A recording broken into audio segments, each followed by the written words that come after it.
여기서 다시 이제 QT1 연장증을 공부해 보는 게 좋겠는데, QT 연장증에는 선천성이 있고 후천성이 있다.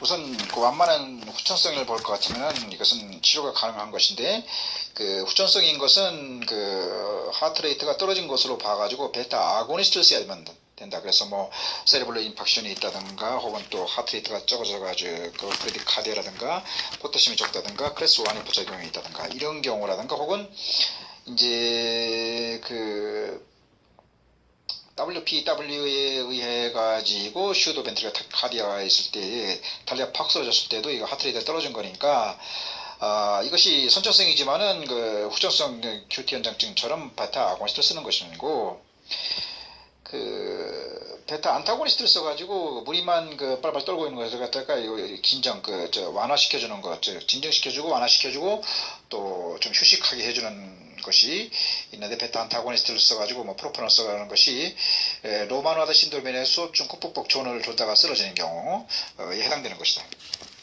이런 경우는 하트레이트를 실질적으로 떨어뜨려 가지고 그 좀 휴식하게 해주는 것이다. 다시 한번 이것을 다른 측면에서 이것은 EKG에서 바라본 거고, 다른 측면에서 바라보면 그 카디악 아우트가 떨어지는 원인이 이제 BP가 떨어져 가지고 싱코프로 되는 것이 두 가지가 있는데, 혈압이 떨어지는 경우다. 그러니까 뭐 이제 그 프리로드가 이렇게 혈액처럼 출혈처럼 이런 경우에는 그 수혈을 하면 되는 것이고, 혹은 또 플루이드를 주면 되는 것이고, 다이어리틱이라든가 마찬가지고, 그 다음에 이제 혈압약을 써가지고 그 프리로드가 아니라 포스트로드가 떨어질 때는 그 혈관을 줄여주는 뭐 에피네프린을 쓰면 되는 것이고, 세 번째로 하이포카이네틱하고 하이퍼카이네틱으로다가 카디악 아우트가 떨어져가지고 혈압이 떨어져가 싱코프가 되는 경우에는, 하이포일 때는 방금 얘기했듯이 이제 그 하트레이트가 덜 뛰는 거니까 핑프로테놀 같은 베타 아고니스트를 쓰든가, 혹은 또 베타1 실렉티브 도부타민 인트로피 강시비를 써가지고 올리는 것이 있는데, 이런 경우는 그 선천성으로다가 WPW가 있어가지고 이한 슈도 벤트리클 타키카디아 같이 QRS가 벌어져가지고, 그 다음에 이제 RNT로 해가지고 토르사데 포인트로 사망할지 모르니까 하트레이트를 잘 뛰게 달리다가 쓰러졌으니까 달뛰기 위해서 핀프로테놀 같은 베타 아고니스트를 쓰는 것이고, 이에 준하는 것이 세레브럴 임팍시라든가 브레디카디아든가 포타슘이 적어졌다든가 클래스1 부작용에 해당되는 것이고, 그 반대 개념, 이 하이포카이네틱이 아니라 하이퍼카이네틱이지만 무늬만 하이퍼카이네틱이고, 사실은 카디오 아우트가 떨어지는 경우가 있는데, 그것이 대표적인 것이 선천성 QT 연장증을 로만와드 신드롬으로 보면 되겠다. 수업 중 꾹꾹꾹 졸다가 쓰러졌을 때는 이 스트레스가 엄청나게 받고 있는 거야. 이것을 없애기 위해서 그 프로프라놀롤처럼 베타 안타고니스트를 써가지고 하트레이트를 떨어뜨리든가, 혹은 실렉티브 베타1 있는 그 에스몰롤이든가 비소프롤롤을 써야 되는 것이고, 이거 외에도 이제 키토마이크 임팍션처럼 스트레스를 팍팍 받을 경우에 또 해로운 것이 있을 때에도 베타 안타고니스트를 써가지고 좀 하트레이트를 좀 줄여줘야 되고, 그다음에 크로닉 하이퍼트로픽 obstructive cardiomyopathy처럼 이 목욕탕에서 너무 물이 많이 빠져나갔을 때 자기가 스스로 이렇게 많이 뛰다 보니까 물이만 뛰어가지고 이것이 쐐 운동을 일으키고 동시에 미트럴 리버스 데비너스 결국 카디악 아우트 떨어지게 하는 경우에 또 베타 안타고니스트 써야 되는 것이고, 혹은 또 강심제를 주어서 하트레이트를 좀 올려주려고 했는데, 이것이 그러니까 HOCM, 하이퍼트로픽 오버스트 카디오마이오패시 환자 같은 경우는 이것이 또다시 그 SM이라든가 쐐 운동이라든가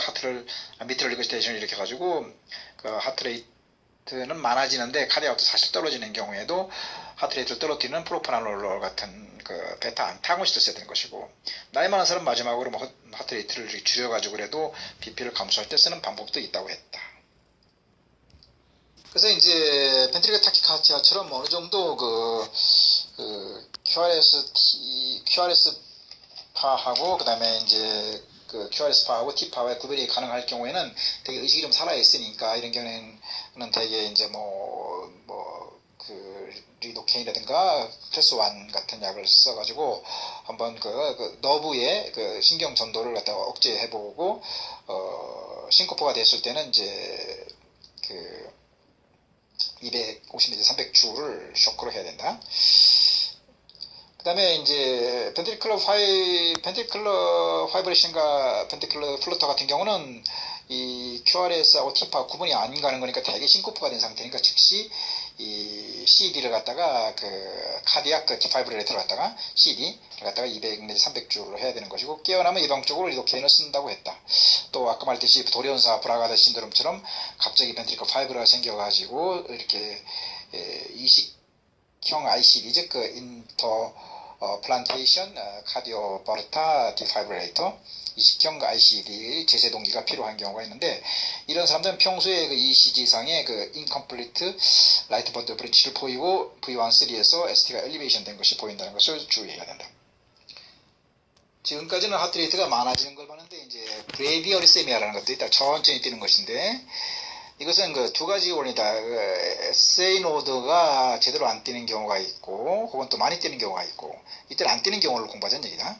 그 다음에 AV 노드가 안 뛰는 경우가 있는데, 이것을 사실은 그 카테터를 갖다가 심실 이렇게 그 사이에 넣고, 심각내에 카테터 넣고 보면은, 그 SA 노드가 움직이는 것은 AH가 뛴다고 하는 것이고, AV 노드가 잘 뛰는 것은 HV 노드가 뛴다고 하는 것인데, AH는 그래도 이제 좀 괜찮은 편인데, AV 노드가 이렇게 HV가 안 뛰는 경우를 갖다가 게으름 피운다고 해서, 여하튼 그 SA 노드가 안 뛰든가 AV 노드가 안 뛰게 되면은 그것은 그 AV 블록이 되게 되는 것이다.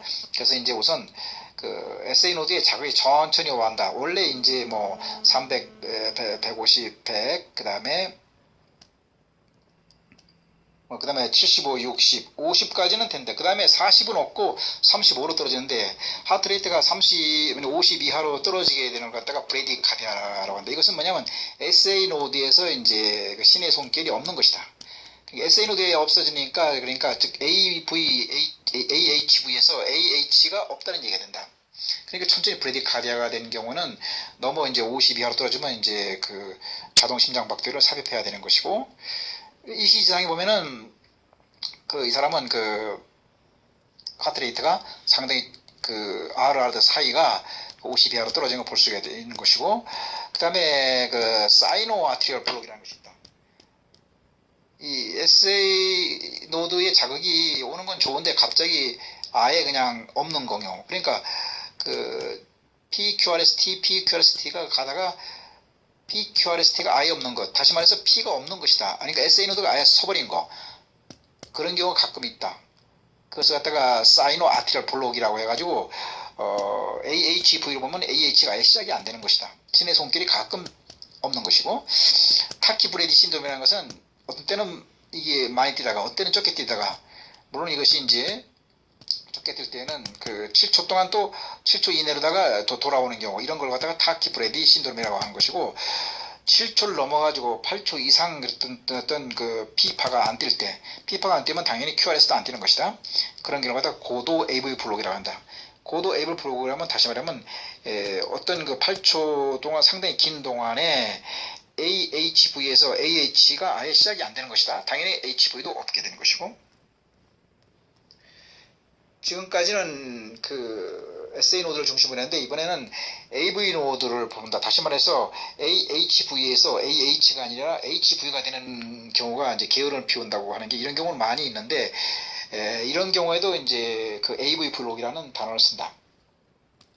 그러니까 사이노 아트리얼 블록이라고 하는 것은 SA 노드에 문제가 있어가지고 SA 노드가 안 뛰니까 아예 사이노 아트리얼 블록이라고 하는 것이고, 그 AV 블록이라는 것은 AH는 뛸 수가 있다. 근데 HV가 안 뛰는 것 같다가 AV 블록이라고 하는 것이다. 아트리오 벤트리클 블록이라고 한다. 그 프라이머리 AV 블록이라고 하는 것은 정상적으로 P파하고 QRS 파의 그 거리, Q파의 거리가 5mm, 5개 눈금 돼야 되는데 그 이상 되는 것, 쭉 늘어난 걸 갖다가 프라이머리 AV 블록이라고 하는 것인데, 이것이 계속 그 똑같은 상태로 있으면 좋은데, 점점점 늘어나다가 아예 뚝 끊어져 버리는 수가 있다. 아예 P판에 있는데 QRS가 AH는 있는데 HV가 안 떼는 것 갖다가 모비쪽 완이라고 하는 것이고, 그러니까 그 Q하고 P파하고 PQ 사이가 점점점 벌어지다가 또 끊어진 거, 아예 안 나타나는 거. 그러니까 AH하고 HV에서 그 HV가 점점점 벌어지다가 아예 HV가 안 나타나는 것을 모비쪽 완이라고 하고, 이 연장도 없이 PQ가 연장도 없이 갑자기 QRS가 아예 안 나타나는 것. 즉 AH가 연장도 하지 않고 HV가 연장도 하지 않고 HV 자체가 아예 없어지는 걸 갖다가 모브제2라고 한다. 그럼 2대1 블록이라는 것은 뭐냐면 P파가 2개 뜰 때 QRS파가 한 개 뜨는 것을 2대1 블록이라고 하는 것이고 3도 AV 블록이라고 하는 것은 P는 P대로 Q는 Q대로 뜨는 것을 말한다. 이런 경우는 즉시 이제 그 심장 박동기 카디오 페이스메이커를 넣어야 되는데 이것이 이제 VVI라는 것은 벤트리클만 페이싱 하는 것이고 DDD라고 하는 것은 그래서 이제 아트리움도 자극을 해가지고 P파도 나타나게 하고 동시에 벤트리클로 자극해가지고 QRS파도 나타나게 하는 걸 DDD형이라고 하는데 페이싱 페일리어라는 것은 스파이크는 있는데 QRS는 없는 것을 말하는 거고 센싱 페일리어라는 것은 제대로 이제 그 자리를 못 잡은 데다가 스파이크가 나타나는 것이다.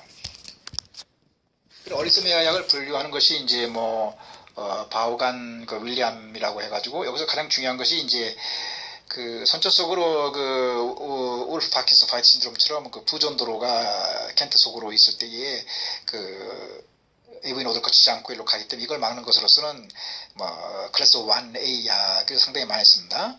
그래서 이제 키니딘,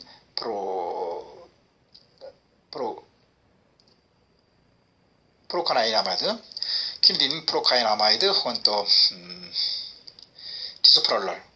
그래서 키피디라고 했다. 김피디가 아니라 김피디라고 해. 김피디. 키니딘, 프로카이나마이드, 디소프로메드 같은 것을 쓰기도 하는데 이것이 이제 1A이기 때문에 이제 소듐을 이게 통제를 하는 것이고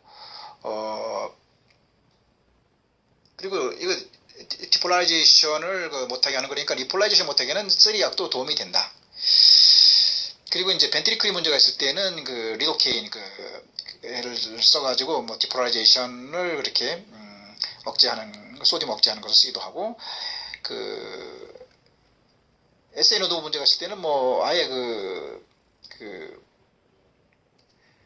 클래스 2는 이것은 이제 베타 차단제라고 해가지고 프로포놀 같은 것이 있는데 아예 이제 코로너리 아터리에 혈액을 갖다 이렇게 적게 해가지고서 그리고 AV 노드를 통제하는 것은 저혈압일 때는 혈압도 올리는 디기탈리슨 알파 칼슘 채널 아고니스트를 써가지고 엔드리아스트를 크게 했다고 했고 고혈압일 때는 베라파멘틸티아처럼 하트레이트를 줄여주는 것이라고 했다. 바우겐 윌리엄신 분류에서 그러니까 아고니스트가 있다면 동시에 안타고니스트, 예를 들어서 베타 안타고니스트인 프로프라놀이 있는데 이거에 대해서 이제 아고니스트도 한번 공부해 보는 게 좋겠고 칼슘 채널 안타고니스트인 베라파멘틸티아점이 클래스 4에 들어가는데 이때는 아고니스트도 동시에 공부하고 중심성일 때의 칼슘 채널 안타고니스트가 하트레이트를 떨어뜨리는 거라면은 말초에서는 이것이 혈관을 수축해가지고 근데 이제 혈관을 늘려가지고 말초에서는 혈관을 늘려가지고 오히려 말초는 혈압을 이렇게 떨어뜨린다는 것. 그래 칼슘 채널 브로커가 말초에 작용해서는 혈관을 딜라테이션 시켜가지고 혈압을 떨어뜨리는 것이고 중심에서는 코로나리 아트를 줄여가지고 하트를 떨어뜨리면서 혈압을 떨어뜨린다는 것 이런 것들에 대한 공부를 상호 연결해서 해야 될 것이다.